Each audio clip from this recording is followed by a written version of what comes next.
साध्वी कर्माबाई बाके बिहारी को बाल भाव से बसती थी। भाव भक्ति के आवेश में वह बिहारी जी से रोज बातें किया करती थी। एक दिन उसने कहा, मैं आपको अपने हाथ से कुछ बनाकर खिलाना चाहती हूँ। बिहारी जी ने कहा, ठीक है।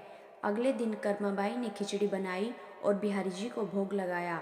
बिहारी जी को कर्मा की बनाई खिचड़ी इतनी अच्छी लगी कि वह रोज आने लगे। कर्माबाई भी रोज सुबह उठकर सबसे पहले खिचड़ी बनाती। एक बार कोई संत कर्माबाई के पास आए। उन्होंने देखा तो बोले, आप सुबह उठते ही खिचड़ी क्यों बनाती हैं? न नहाया न रसोई साफ की। अगले दिन कर्माबाई ने वैसे ही किया। जैसे ही सुबह हुई भगवान आए और बोले, माँ खिचड़ी लाओ। कर्माबाई ने कहा, अभी मैं स्नान कर रही हूँ, थोड़ा रुको।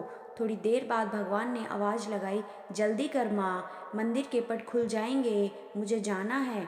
मगर कर्मा ने संत के बताए अनुसार स्नान ध्यान किया, तब खिचड़ी बनाई। भगवान ने जल्दी जल्दी खिचड़ी खाई और बिना पानी पिए ही निकल गए।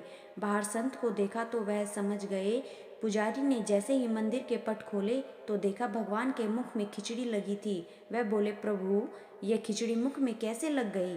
भगवान ने सारा वाक्य सुनाया और पुजारी से कहा, माँ से कहना कि नियम धर्म संतों के लिए है। वह तो पहले की तरह ही भोजन बनाए। अगले दिन से उसी तरह खिचड़ी बननी शुरू हो गई। कर्माबाई का निधन हो गया तो भगवान बहुत रोए। वह कहने लगे, मुझे खिचड़ी कौन बनाकर खिलाएगा? इसके बाद व्यवस्था बनी कि सबसे पहले भगवान को खिचड़ी का ही भोग लगाया जाता है।